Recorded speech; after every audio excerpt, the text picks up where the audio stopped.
It is very important when he says, if you're not prepared to be wrong, there's nothing you can do. You will never succeed, right? We will make mistakes, right? And it's related to what I told you last week, right? Be creative, you as well as teachers, right? Bend the rules a little bit. Be ready to push the boundaries a little bit. I don't want to get you in trouble, right? But at some point you have to push the limits a little bit, right? Be prepared to be wrong. We will make mistakes. We have made mistakes. Just don't be afraid of them, right? And finally, he speaks about intelligence and the aspect of multiple intelligences, right? And as we mentioned before, the idea is to prepare activities in our class that will involve all of our students, whether they're visual, auditory, or kinesthetic, right? So eh, I remember very clearly when I had my English test to become a teacher in Católica, I got this very, very long, tiring test, and by the reading section, I was falling asleep. I was falling asleep sitting there on the desk. So I just had to stand and walk around the room, because fortunately it was only me there, and read the text while walking so I wouldn't fall asleep. Otherwise, I wouldn't be here either, right? Probably. So some of our students behave that way as well. If you just put a piece of text in front of them, they might fall asleep. So let's vary things once in a while, right? Once again, I'm not telling you that every single lesson should be prepared for every single type of student, but today, auditory, tomorrow, visual, the day after tomorrow, kinesthetic, and so on and so forth. Give them time to internalize as well, because intrapersonal intelligence is also a thing, right?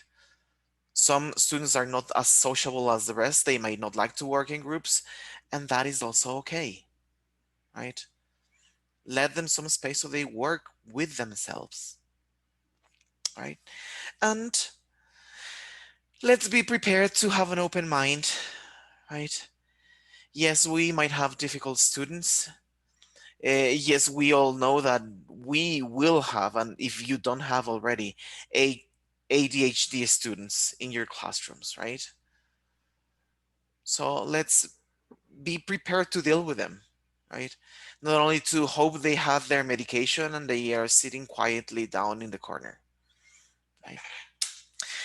All right, very well.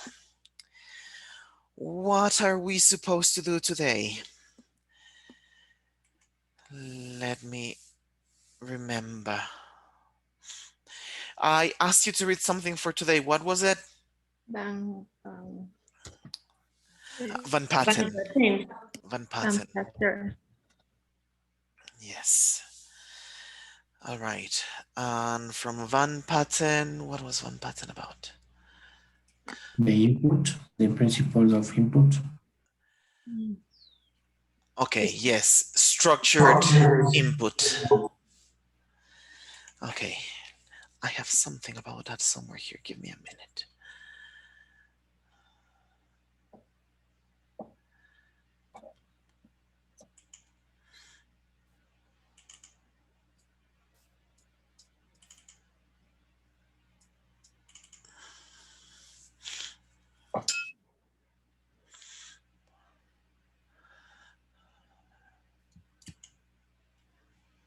Okay, is there any question you might have about this structured input issue?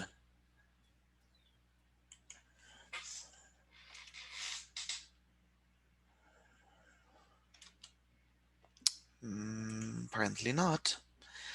Let's talk about it a little bit more. Okay, you're looking at a presentation, correct? Yes. Okay, structured input activities. In your reading, I guess you found a couple of principles, right? So,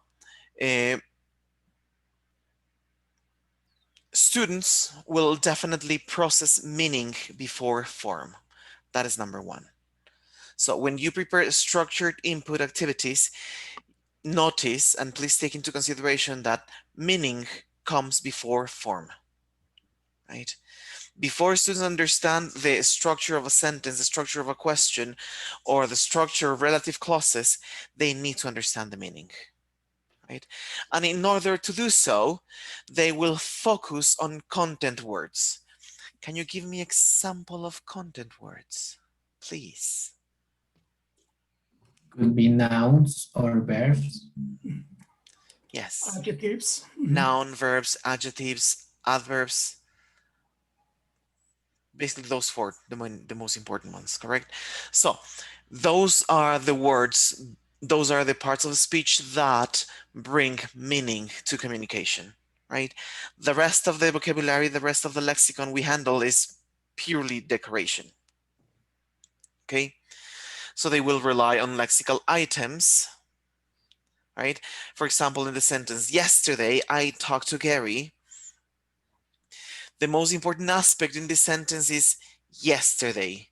It is giving us the idea of the past, right? Rather than the idea of this simple past morpheme, right? We know, morphologically speaking and syntactically speaking, the ed ending is the marker for simple past. But when students are learning the language, they will focus on yesterday, right? That is giving me the idea. So meaning comes before form, right?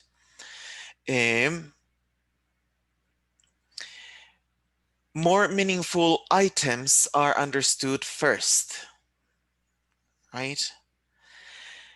What is the difference between these two sentences? Maria is eating carrots and Maria eats carrots. First one is to know. Beg your pardon? In the first one, the action is happening right now, and the other one is a habit, a routine that she has. Yeah, okay, yes. Sentence number one is an action happening in the moment of speaking. So Maria is eating carrots now, this very moment. The other one, Maria eats carrots. So for students, an action that is happening in the moment is more meaningful than something that is a habit, right? Mhm. So they will pay more attention to that. They will understand it faster than something which is not as meaningful.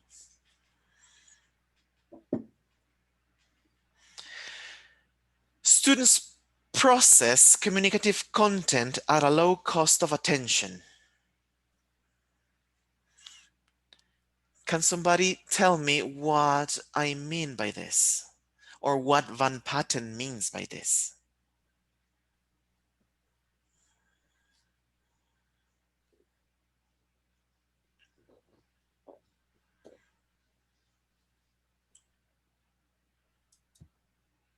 Maybe what is a good way to improve the relation between the forms and the meaning faster? Could be a communicative content. If we can use the contents in a communicative way, the students will relate better or process better the input. Okay, what you're telling is absolutely true. Yes, we need to provide communicative content so that students process things better. That is true. What do I mean by at a low cost of attention? There is an incidental acquisition Incidental, please elaborate. that when there is a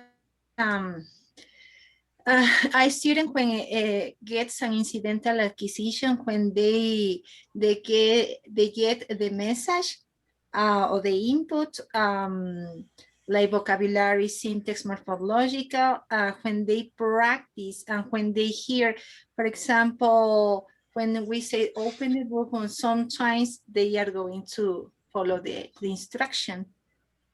I think that it is almost like that. Incidental, do you mean, I could be That wrong, please do correct me. Accidental. according to what I have read. It was incidental. No, no, no, no, no, no. Incidental. Yes, yes, yes. The correct term is incidental. You're absolutely right. That is not a mistake. But what I'm trying to interpret is that by incidental, you mean something that happens by chance, not programmed. Mhm. Yes. All right. But at a low cost of attention, that is what I want to get from you. Maybe they don't need to understand every single part of the phrase or the sentence. They just get the main idea. Okay, that is part of the answer. Yes. Right. All right. Teacher, and maybe because we need less redundancy of things. Less redundancy is also helpful, yes, for what is coming next, but It's not related when you're trying to teach them like by chunks. So you put a lot of communicative like with a phrase or something, and then just like get it like at once. You don't have to go like step by step, just like the entire thing at once. It will be a low cost. yes, when Probably, Marcelo, sorry, Marcelo. probably when we learn something unconsciously, as all my colleagues have has said, the way we learn our language, Spanish, yeah, most of the times, well, we learn unconsciously, so this doesn't cost much effort to learn it. So that's why I think it's related with low cost of attention. Okay, yes. So combining all of your answers, thank you very much, all of your contributions, that gets to the point, right? Low cost of attention means that students do not need a lot of concentration there. So it is learning that takes place, number one, incidentally. And this happens incidentally because they are learning also in chunks, right? Chunking, as we discussed earlier in the course, right? And of course, this is a subconscious process as well. So the less attention, the less concentration students has to invest in a structure, the more communication there's going to be, right? All right, so let's keep this in mind. The less concentration required, the more communication it produces, right? Now, first noun strategy. The first noun strategy tells us that in any sentence we see, the first noun we encounter is the agent, right? Again, I'm speaking from this low cost of attention. I know this is not 100% true. Yes, I can see your nods, and I agree, right? But when students are learning, they tend to generalize rules, right? So when they are learning the language, they learn that the first noun they see is the agent of the sentence, right? Because we usually start with sentence with verb to be. The dog is nice. My mother is kind. The dog bit my father. So the first noun that appears in the sentence is the agent, right? So all of this is giving us the idea of simplicity when dealing with structure, right? So the simpler the structure we provide, the more communication is going to take place, all right? So far, so good. Yes. All right.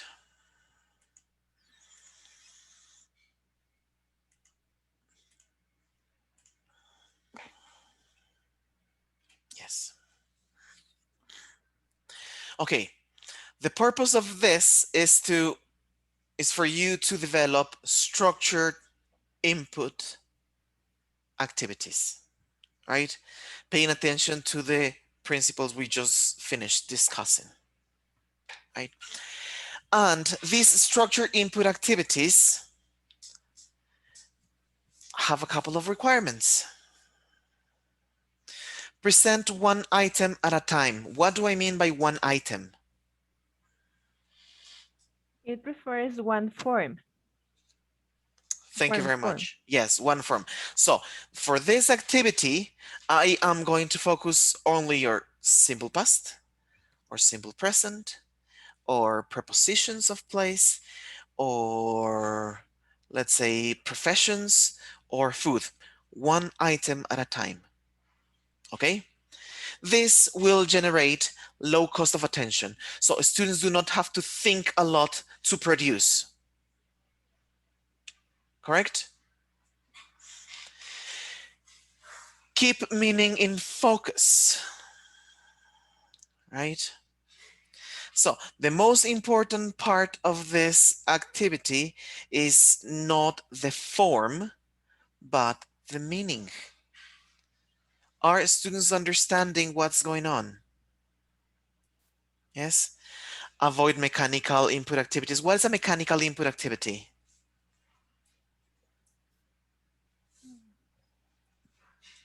They just follow grammar rules, for example, noun, subject, plus verb, etc. Right, so mechanicals, right? Drills. Most of the times, basically drills. So avoid drills. And we are supposed to focus on how grammar assists the message. Yes. What is this grammatical structure do for my communication? This is the important aspect. Grammar at the service of communication, not the other way around. It is not that I'm going to use a piece of text to analyze the grammar. I'm going to use the grammar for my students to communicate.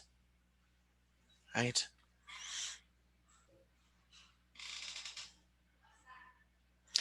From sentence to discourse. Short sentences give students processing time. Right? So the shorter the sentence, the easier students understand it.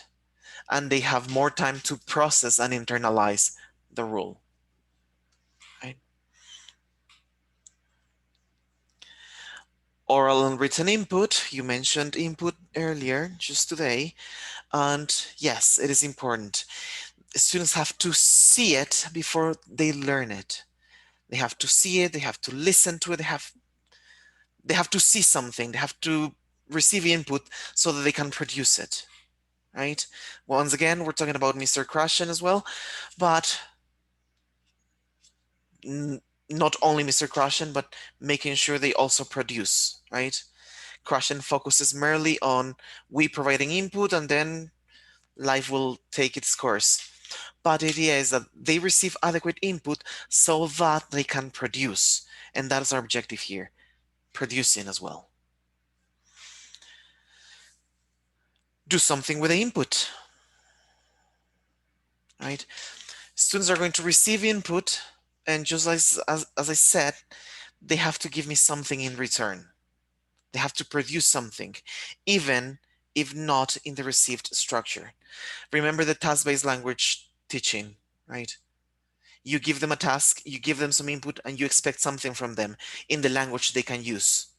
Maybe it is not what I expected, but still I received something from them, right? Let's keep this in mind. And keep processing strategies in mind. Processing strategies, these things we just discussed. All right. Let's take a look at one example. You will read a few sentences that may relate to Ecuador's presidential candidates. Pay attention to the adjectives and check whether the adjective would be describing Lasso, Velasco, or both. Then check the agree or disagree columns depending on your opinion. So, what is going to happen here?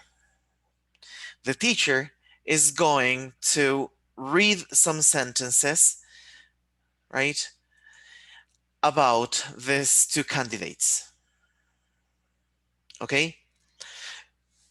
Students just have to listen to it and check, right, what I said.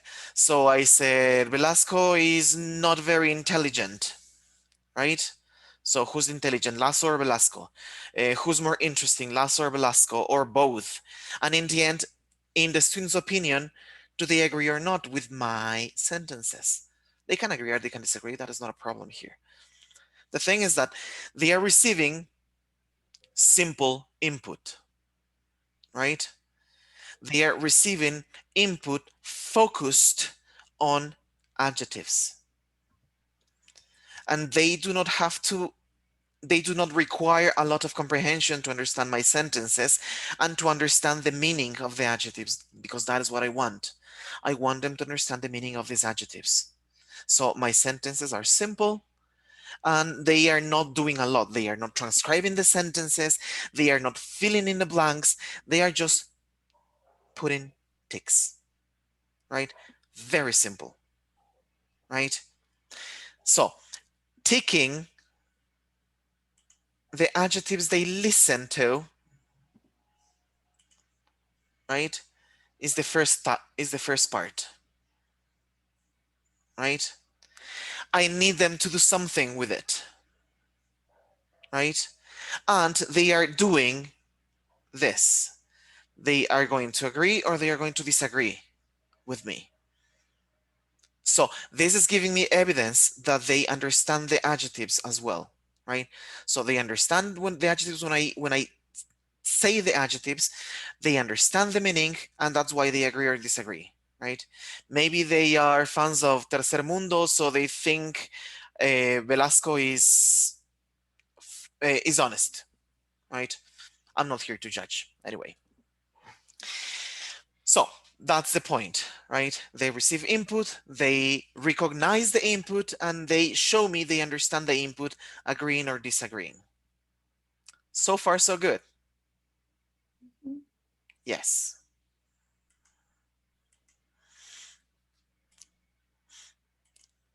The next part. So here they received the input, right? So this is my structured input.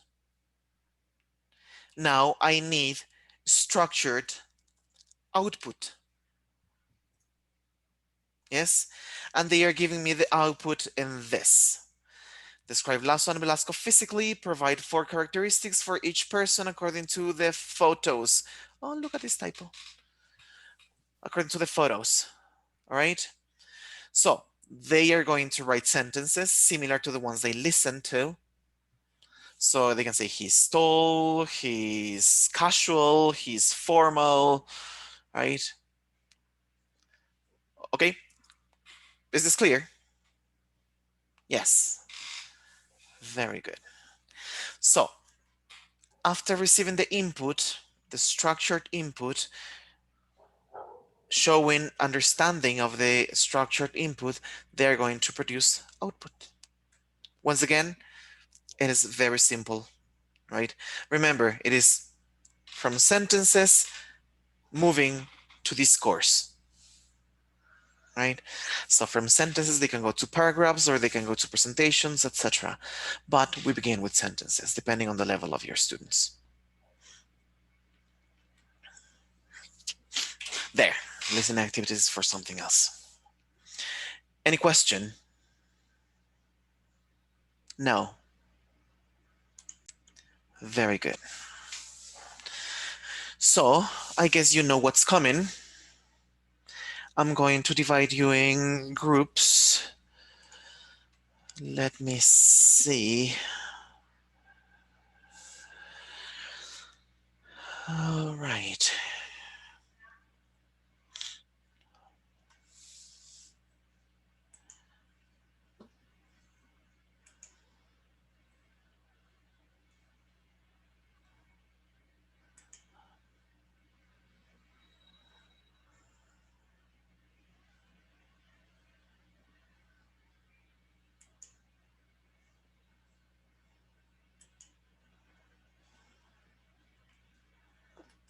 Mm-mm.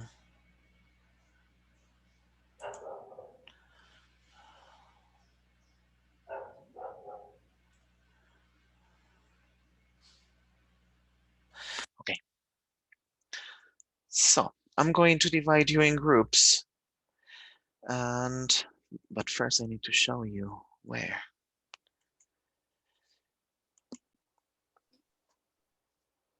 You are looking at my Eva again, correct? Yes. These are the groups. All right. So, group 1, Jaime Andrés Castellanos, Enrique Moncayo, Ana Gabriela Pilamunga, Paco Romero, right? Then group 2, Ervin, Valentina, Raúl, Jefferson.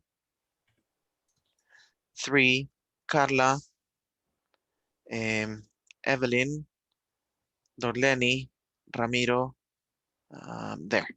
All right. So you're going to choose. Please start choosing. I know I have to send people to some groups, so you will let me know which ones. Christian, What does it mean, the skills? No, it's just the name of the group. Don't worry about the name. It's just the Okay. name of the grouping. Christian, just in case, I think we worked in these groups before. Is that okay, or it should be the first time? I guess you might have worked in these groups before, but it is not your official presentations group. Yes. It's okay. So teacher, what we have to do now in this group, new group, we have to make a structure input activity and output. Yes, structured input and output activity. Correct. Yes. Thank you.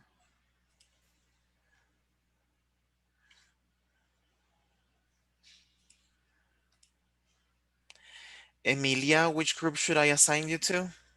Group 5, please. Slilma? Same group. Oh, look at this. You're always together. Anybody else I'm missing? Yes, a group 3, please. Marcelo? I cannot hear you, sir. Yeah. I think I'm in group 6. Yep, I'm going there.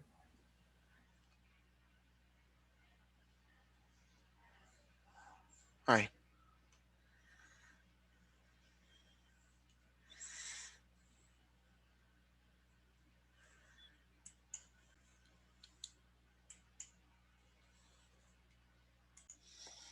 So, as I was saying before I lost track of my mind.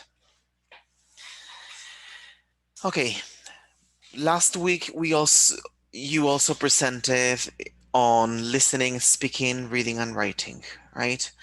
Right now I'm going to focus on listening and reading, okay? So, for listening activities, you have two kinds of activities. You can have bottom-up, right? Bottom-up activities focus on phonemes, words, clauses, and sentence analysis, right? So when you put a gap filling exercise in a song, for example, right? Bottom-up activities also focus on communication without considering the interlocutor or context. So I don't pay attention who's speaking, I just focus on the communication. What is this song saying? What is this audio about? And they can be dictation exercises, paying attention to certain linguistic traits, right? So a dictation exercise is a bottom-up activity. Top-down activities, right, are about predicting sounds according to context, right? So, for example, I give you the song. I present you the lyrics of the song, but I omit some words. Before listening to the song, I ask you to try to complete the song without listening to it to see what the context gives us, right? Top-down activities depend on previous knowledge, that is, whatever information students had before this activity, and not only of the language, but of the world as well, right? It is a reflection on auditory input. For example, students can predict the content based on the title. That is what we usually do, right? We give them the title and ask them to predict what is this text about. Okay, we can do that for audio tracks as well, for audio activities as well, right? Now, as we said, we can have these independent activities. It can be only bottom up. They can be only top down, right? Or you can stick them all together, right? Give me 1 second. Okay, there. So when you plan a listening activity, you definitely need a pre-listening, right? So for pre-listening activities, you are going to exploit students' prior knowledge, right? You will include a bottom-up activity, so either a gap filler or a dictation or something, right? So that they focus on specific phonemes or structures, correct? And this will be followed by a top-down activity, something that requires them to make more predictions or reflection or interact, or making sure the students create an interaction between the listening text and the real world, right? And a post-listening activity, something a bit more productive, all right?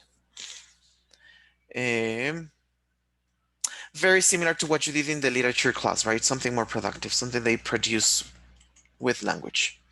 Now, for example, a pre-listening activity, right? I'm going to work with a song Where the Wild Roses Grow, right? Have you listened to the song? No. Very good. I'm glad. Well, it is one of my favorite songs ever. This song is by Nick Cave and the Bad Seeds, right? And what I'm going to do is, what is a wild rose? Somebody help me out. Wild roses that they grow without being city. Right, they grow in the country, right? There's nothing that you grow with a specific purpose, right? You're just in the forest. It is a wild rose. Exactly. Yes. And predictions. What will this song be about? Maybe a woman with I know a woman, a special woman. About a woman. Yes, it is definitely about a woman.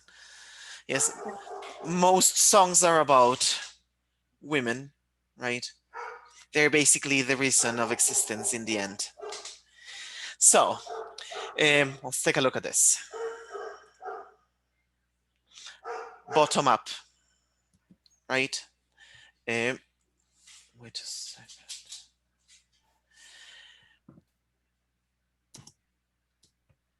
Okay, I'll give you a minute. Think about it. Please, can you complete a couple of the sentences here without listening to the song, of course?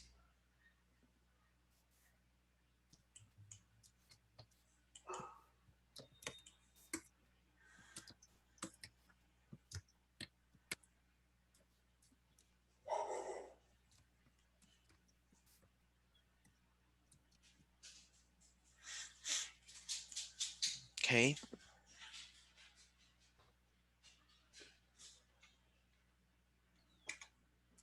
Now. Da-da-dum.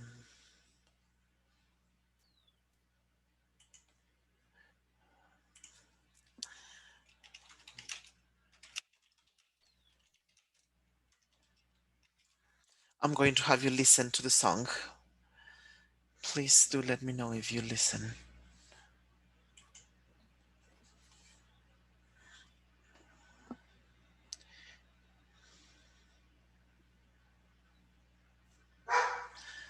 It is coming.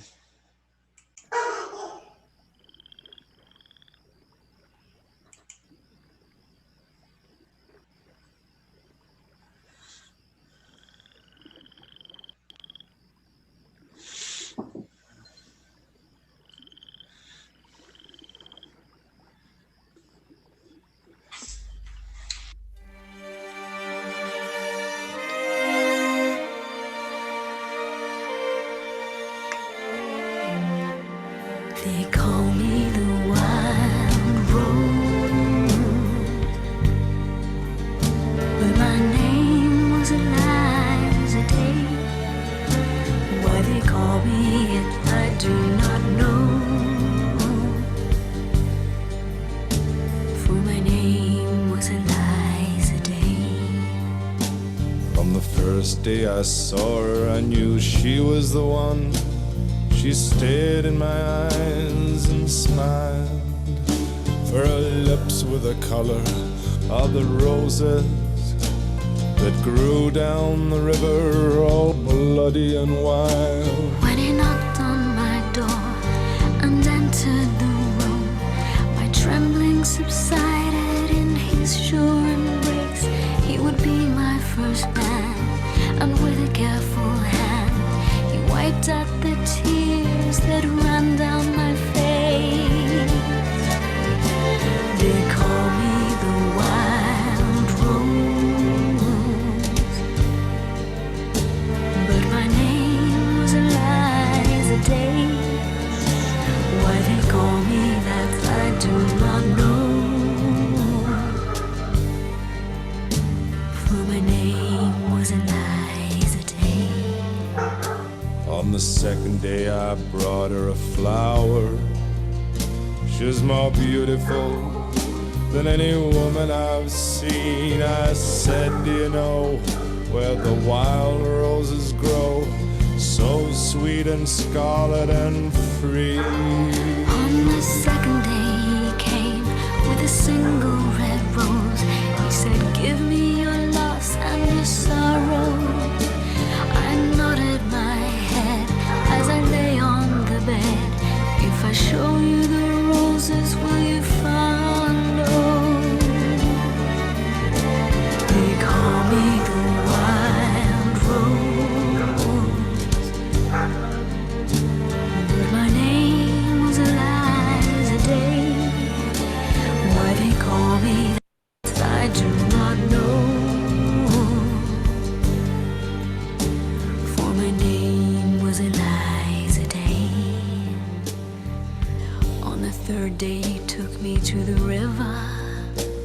He showed me the roses and we kissed, and the last thing I heard was a muttered word as he knelt above me with a rock in his fist. On the last day I took her where the wild roses grow. She lay on the bank, the wind lied as a thief, and I kissed her goodbye, said all beauty must die. And I leant down and planted a rose between her teeth. All right. So, super quick. My name was Eliza Day, right? From the first day somebody help me here. Saw her. Saw her. I Knew she was the one. I knew she was the one. Was Perfect. the one. Okay. On the third day, Took. took me to the river. He showed me the roses, and we kissed. And the last thing I heard was a muttered word as he No. Kneel. kneel in past, knelt. As he knelt above me with a rock in his fist. All right. So that is what I would do as well, right? So this is my bottom-up exercise, focusing on certain words, right? Now, my top down. What kind of words did you use to complete the song? Past. Past verbs. Past Simple tense, past verb. right? So every single word I removed from the text was past tense or simple past. Okay? When did the actions of the song take place? During the audio. But in the past, right? It is a Yes, past it's in the narration. past. Yes. All right. How do you make the past tense in English? With ed. All right. Yes. So In this, it was irregular verbs. perfect. Yes. So here I will have the discussion of regular verbs and irregular verbs. So for regulars, you blah, blah, blah. You know this better than I do. Okay. And now there is one more thing I would do with this. And for example, this. And the last thing I heard was a muttered word. Here I have an ed, but I did not remove this word from the song. Why? Because it was an adjective. It's a past participle. It is a past participle. Yes, it has ed, but it is not a verb in this case. It is an adjective. Thank you very much. So that is something else I would do in my class, right?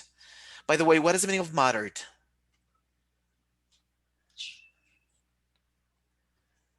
Something that is not clear. Something that is not clear is like, all right, that is muttered. You don't understand that very well, right? So, this is my top down. I would include the muttered discussion for a second. And my post listening is, please narrate how you met your first significant other. I will ask for volunteers and they will tell me, right?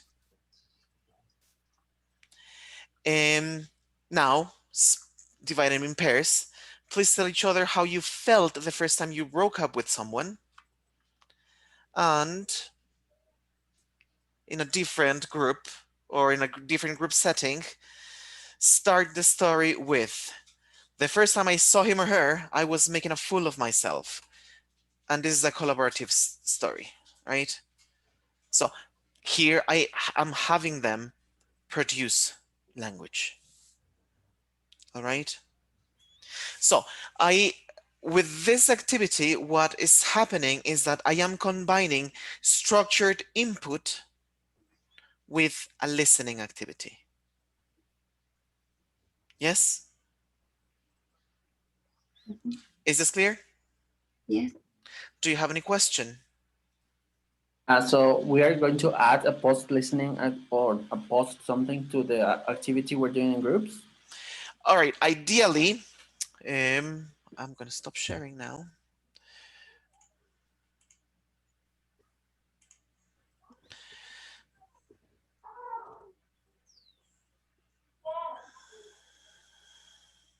May I ask another question? Yes, sir. As well. Is this related to the receptive activity and productive activity concept? Okay, receptive skills and productive skills are one thing, right? And when you have activities, we should make sure that we combine this, right? Receptive skills and productive skills. Because I took a teaching course some time, and they taught me this, that we should have a receptive activity part and productive activity part, and basically we do this. In the receptive activity part, they do simple language based on a list of words, and then productive activity, they create language. But I'm seeing this, or is this some different concept? No, it's the same, right? It is basically the same thing. It's just right. different names. All right. One thing you should remember, those of you who studied linguistics at some point, you should know that linguists will never agree. They will have the same things with 5 different names. So yes, it is just the same thing, right? So what is happening now is that you are combining your structured input activity with a listening activity, right? So as you notice, I used this song, this listening activity, to focus on one single language aspect, all right? So please find a language aspect that you think is difficult for students. Of course, not simple past anymore. Simple past is off the limits now. I don't know why, but everybody loves the simple past. But for this activity, no simple past, right? Um, so choose a grammar item which is difficult for students to master and develop a 40-minute lesson combining listening activities. These listening activity should have bottom up, top down, and structured input and output, right? So how are you going to combine this? Remember that you should keep attention levels as low as possible, right? Make sure your activity is only focusing on one aspect of language, and by the end, have them produce. Is there any question?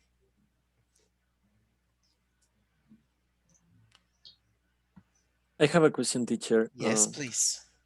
In order not to make them mistake twice, is it just a lesson plan or the activity too? No, you should show me the activity too. Yes, I want the activity. Yes. Thanks. Very good question. Yes. No more questions. So I guess I should send you to your groups now. Again, 20 minutes to work on this. I'll be checking on you, and if you need more time, we'll just talk about it. But right now, please go to your groups.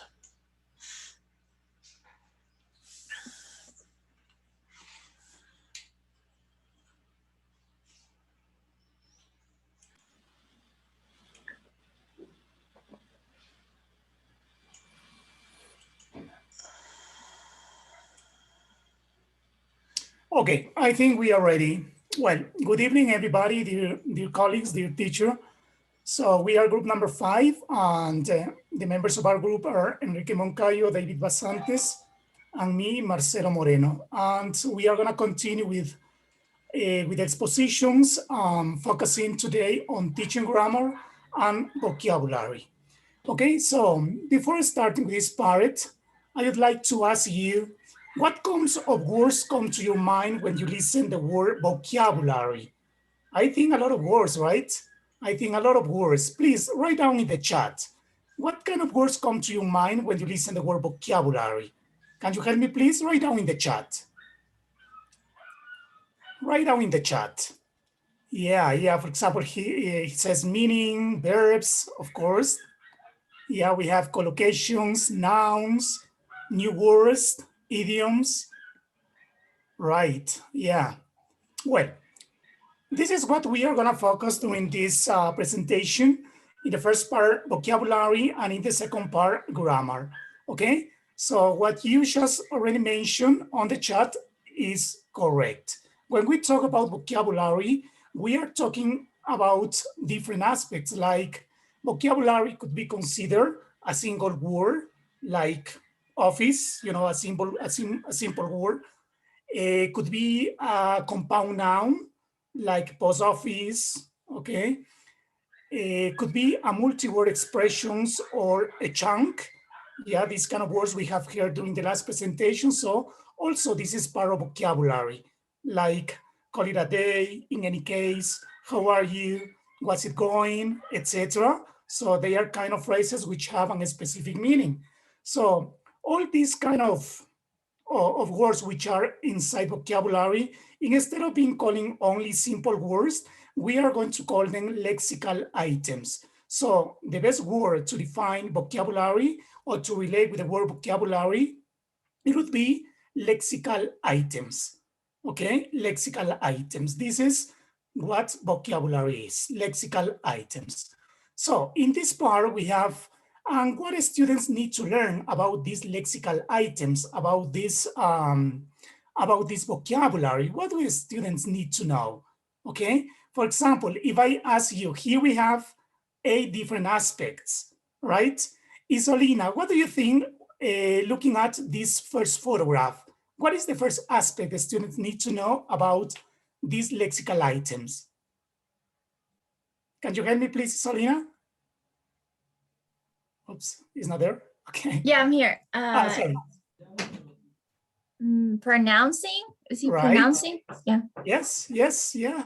What about you in number 2, Valentina? What do you think this picture represents? What is the second aspect?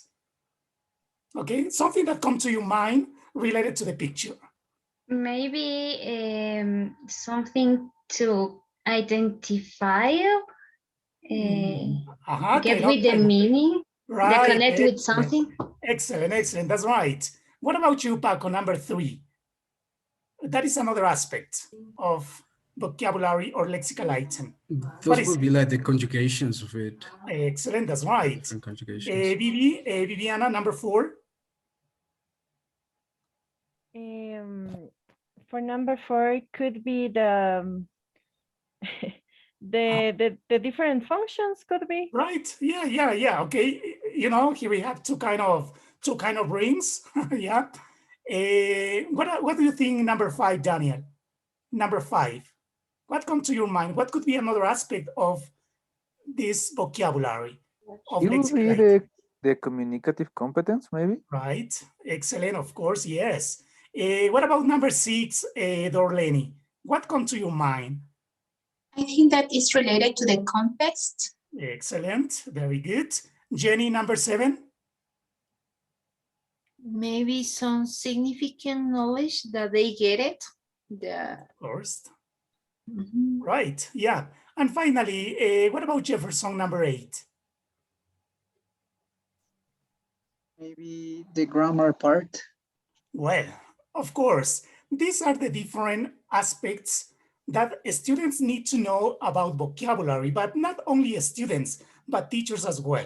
For me, it was a kind of, well, difficult to remember all these aspects, even that we are using it in every class, but it's important to know in detail what these are related, okay? So in number 1, yes, it's related to pronunciation and spelling. As you know, students need to know the written form, the spoken form, and the meaning of a lexical item. That is the first aspect. So students need to know that. In number 2, we have the notation. As Valentina said, yes, is the literal meaning. The notation refers to the literal meaning, the meaning that we are going to find in the dictionaries, okay? So it's important to know, to tell the students that a word can have different kind of meanings, right? So this is the notation. In the next part, we have the grammar part.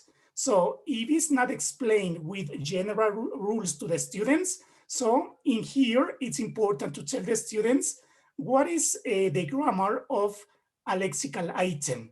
As you can see, the grammar of a lexical item is very unpredictable because it will depend on the context. For example, here when we teach this kind of vocabulary like the irregular verbs or the gerunds or infinitives, etc. So students need to know this, okay? Well, in number 4, we have the collocation. So also it's very important that the students need this aspect when they are learning a second language, that there are different kind of words which go together, okay, and is commonly used, okay, in that way. For example, here we have some examples like do homework, and students are, you know, usually commit these errors like make homework. So it's our obligation to let them know that we have these kind of words, collocations, like I am 40, I have 40, tall man, tall mountain. So please, very important to know for us as teachers and as well for students. In number 5, we have the connotations. As the connotation, well, we are going to make a kind of comparison with denotation. So in the denotation, it refers to the literal meaning. In the connotation, it refers how a word feels inside the sentence. In other words, in the context. For example, here, we can find that companion and body. Companion and body, they have a similar denotation. It is a similar meaning, but they have a different connotation. For example, the connotation of companion is formal, and the connotation of body is informal, right? So the students need to know this kind of aspect. Here we have another example like sweet and cloying. They both have a similar denotation, but they have a different connotation. Like sweet is a positive idea, and cloying is a negative idea. So it's very important that students know these kind of aspects. Once that they know the denotation and connotation, so the next aspect is appropriateness. Okay, so students need to know how to use any kind of lexical item appropriately. Now, depending on the context, So, students need to know that there are common words or rare words, which are usually used sometimes in writing, or in other times in speaking. Some words are formal, some words are informal. Okay, like the example you can read here, like weep and cry. It says that weep is formal, is commonly used in writing, and is less common. Okay, on the other hand, cry is very informal, is used in writing, in speaking, and is more common. So these little details is very important for the students, okay? There is appropriateness. In the next part, we have the meaning relationships. That is another way to help the students to improve their lexical items. So the meaning relationships, it includes the study of synonyms, antonyms, hyponyms, cohyponyms, okay? And finally, we have, in the last aspect, we have the word formation. The more prefixes and suffixes the students know, the better, because they are going to use them to avoid looking for the meanings in the dictionary. Okay, so it's very important they know prefixes and suffixes. Okay, well, in the next part, now the question is how best to teach vocabulary. Okay, well, how many words do students need to understand a text? According with this author, Schmidt, in 2008, he mentioned that in order to understand a complete text, a student needs to know from 95% to 98%. This represents from 5,000 to 8,000 words, okay, in order to understand a text, okay? So most of these words, okay, are word families, okay? So also very important if we are teaching, for example, the word nation, so we can add other words related to the same, like nationalize, national, international, nationality. So it will help students to improve their vocabulary. Okay, here we have educate, uneducate, education, educative, etc. Okay, so as you can see, 5,000 and 8,000 words is a big amount. So now the question is how to help the students to acquire such quantity of words. Well, in order to acquire this quantity of words, a student should learn from 20 to 30 words families a week. 20 to 30 word families a week. Okay, it's a big quantity. Okay, well, and as you know, here as teachers, what we usually do, we present in a class only, we can set once. The student read, the student listen, and we usually tell them the meaning. But according with Sahar, this is not enough. If we do only once, this is enough. That kind of vocabulary will disappear in a couple of hours. Okay, so it's very important to expose our students from 6 to 16 effective encounters. It means that if we teach today a word or a lexical item, it has to be reinforced the next day and the next day and the next day, so that they can have this lexical item in the, first of all, in the short memory, and then to have it as a long, well, to keep it in a long way, okay? Well, so here the question is, can we understand or can we learn lexical items incidentally? This is something that we discussed previously, okay? Can the students learn lexical items incidentally the way we learn in our first language, okay, like Spanish? You know, it's very fast, it's very reliable. But here, when we are talking about English, no, okay? In a second language, the process is slow and is unreliable. So why? Because we are not surrounded by the English environment. That's why we as teachers have to provide as many effective encounters as Sahar mentioned, okay? Well, in the next part, okay, sorry. Yeah, how to select the sources of new vocabulary. So we have to follow one criteria, and this is usefulness. In the first part, we have frequency. How often a word is used, okay? For this part, we can get some information from dictionaries. And, you know, there are dictionaries which give us a set of common words which students need in order to start communicating.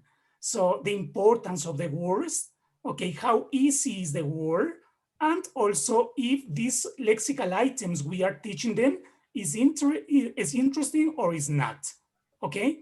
And finally, about the presentation. As I said before, the students need to be exposed with a new lexical item in a written and in a spoken form, okay? And we as teachers have to ensure understanding, okay? And how do we ensure understanding? In this part is very important, you know, the different roles that the teacher play in the classroom. We as teachers, we are actors, we are, you know, we are singers, we play a lot of roles. So here, in order to ensure understanding, we have to play those roles, okay? And in the last part, you have to optimize impact. When you teach any kind of lexical item, it's very important impact. Yep. So that's why it says use realia, use pictures, use gestures, mime, and finally also translation into our mother tongue is a good idea, but that is the easiest way, okay? Well, this is about a vocabulary. Okay, the next part we have my friend Enrique. As the next part is consolidating and extending lexical knowledge. It has already been noticed that a learner needs to re-encounter new items several times in order to remember it permanently. Very common items like go, put, person, they are likely to be met again in the course of text or interpersonal communication. But as soon as you start expanding those vocabulary, as soon as you're expanding teaching those vocabularies to include even slightly less common items like businesses or cook, this becomes less and less likely. And we need to create opportunities for review. This means using affective learning tasks, whose focus is multiply meaningful encounters with the target items. Probably every lesson should include some vocabulary review work. So then 2 weeks, I mean, the next review can be after a longer gap, perhaps a week. After a week, you can review the vocabulary word that your kids have been learning so far. Then 2 weeks, then a month, and so on. As the students learn the item better and better, the length of the time they can remember it without a reminder grows, as does the speed at which they can retrieve it when needed. until they get to the point at which the item is part of the permanent vocabulary word. And the next slide, Marcelo, can you help me? Yes, yeah. This one. This is very important for us as an English teacher, especially if we are doing this kind of assessment for little ones. You know, we have to be careful. It is important to ensure that review tasks are not just tests, essentially tasks that review vocabulary aim to consolidate and deepen students' basic knowledge. In other words, their aim is to teach. Tests aim to find out what a student knows. They may not result in much learning. So as I was reading one book from Helen Dron, she mentioned that if you test the little kids more often, the less they will learn. And if you don't test them very often, the much they will learn. Now, can we go to the next slide, please? We have this one, which is for grammar. Exactly. What is grammar? As you see this in pictures in here, is the way words that are put together to make correct sentences. So normally little kids, when they are learning grammar, they are learning in unconscious way. For example, you present them an apple, a red apple, and you say, and you teach them, this is a red apple. This is a red apple. They are learning grammar in an unconscious way. Their acquisition of the language is different as when they are other. So grammar is sometimes defined as the way words are put together to make correct sentences. So in English, I am a teacher is grammatical. As you see in the example, I am a teacher. So this is a good starting point, but the definition needs to expanding to include all the aspects that the term grammar covers and that we need to teach. First, it's not just a question to correctness. Grammatical forms nearly always carry meaning, the meaning of a particular message. In a communicative situation, is created by a combination of vocabulary and grammar. As I told you the example of this little kid, this is a red apple. So he was, learning grammar, but in a conscious way. And finally, we have with what the students need to learn.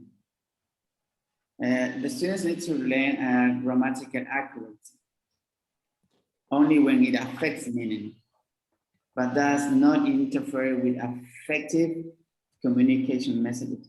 So grammatical accuracy. As you see this example, most of the time, affect is a verb and effect is a noun.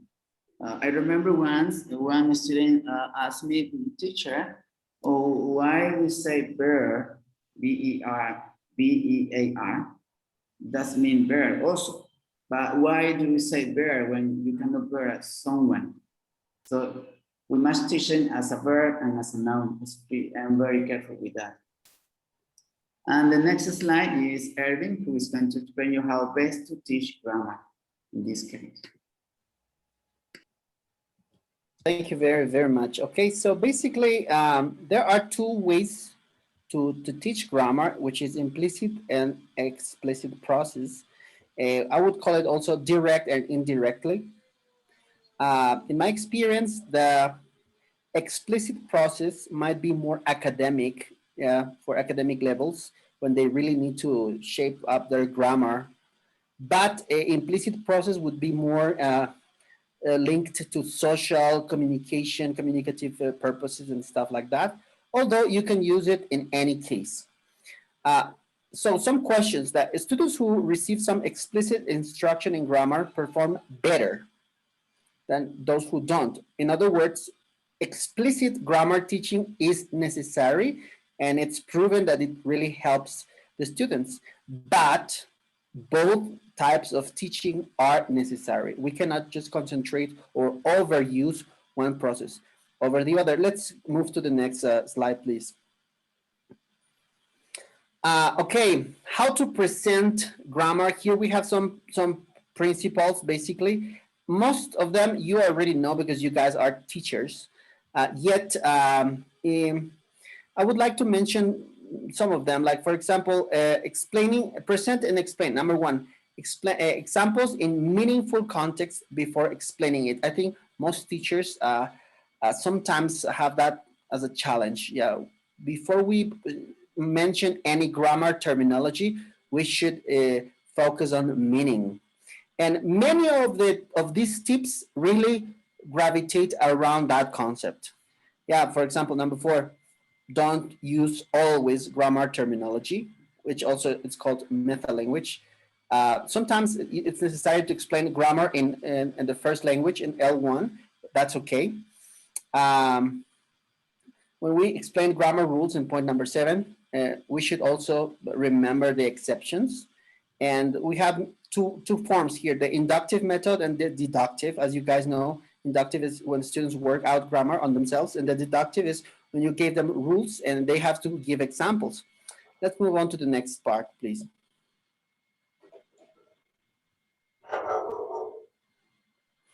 These are really important tips, 4 important tips. Number 1, remember to use pictures and realia, right? Pictures, of course, images, and realia are real objects that you can bring to the class.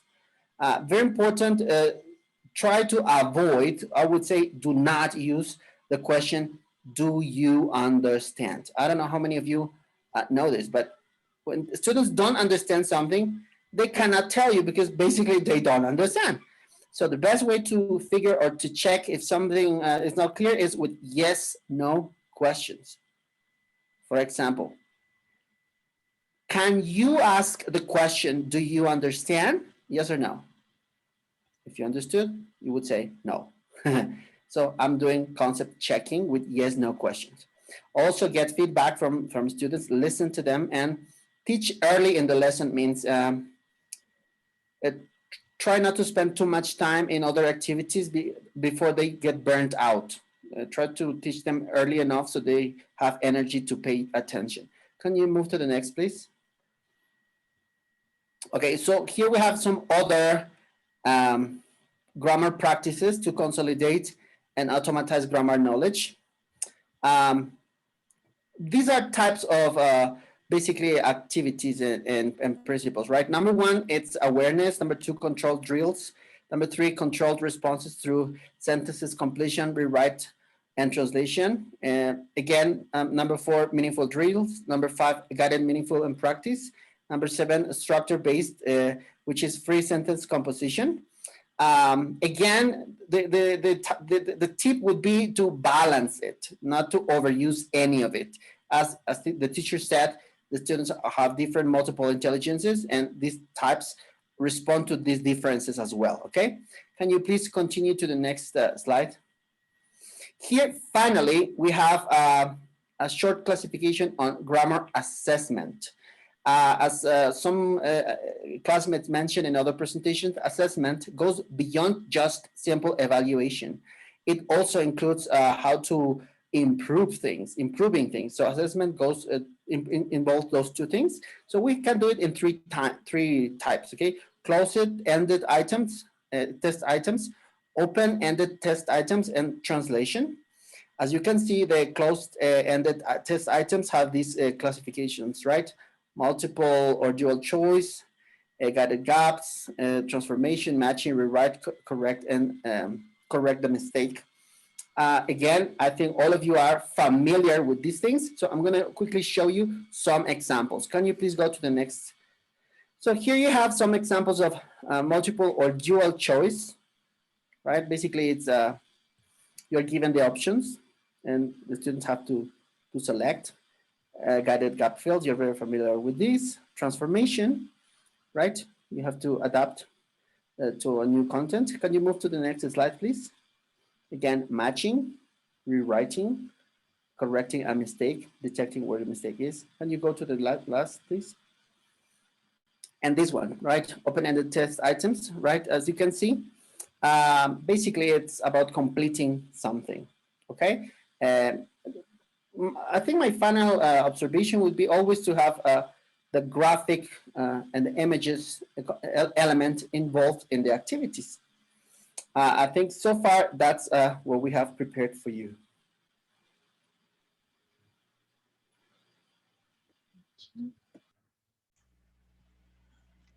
Okay. Okay, thank you very much. So, sorry, teacher. One final thing. I do have an evaluation. If you might, can we send it through the chat? Please. All right. Very well, guys. If you may, just click here and answer. Thank you. We cannot see it. We have not received anything, I think. In the chat, yeah. Ah, there we are.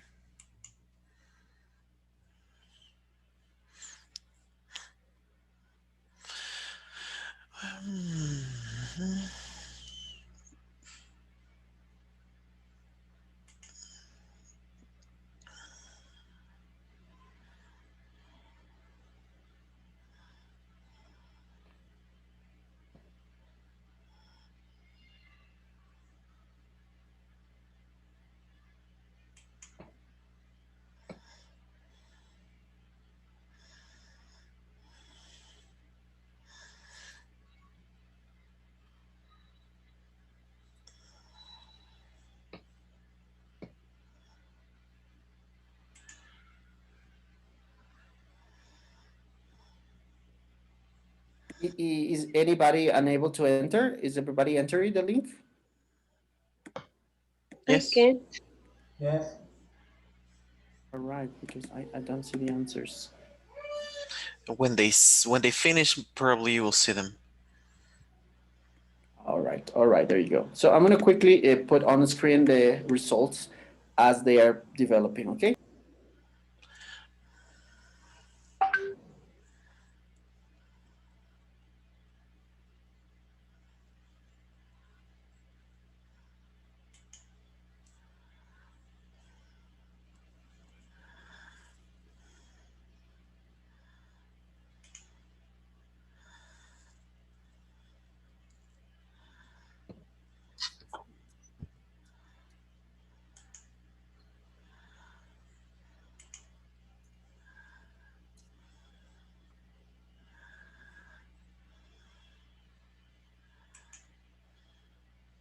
I think everybody has got a general idea of it very well.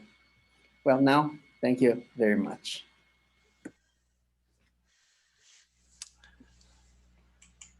All right. So, what's going to happen now is that I'm going to give you the last 20 minutes of the session today, so you can get together in your usual groups to work on your final project. All right. I will be visiting you in your groups to see if you need any assistant just in case. All right. So, please choose your groups, the presentations groups and the final project group. Emilia, please remind me. Group 3, please. Did I send? Yes. And is Lilma, right? Yes, same group. Thank you.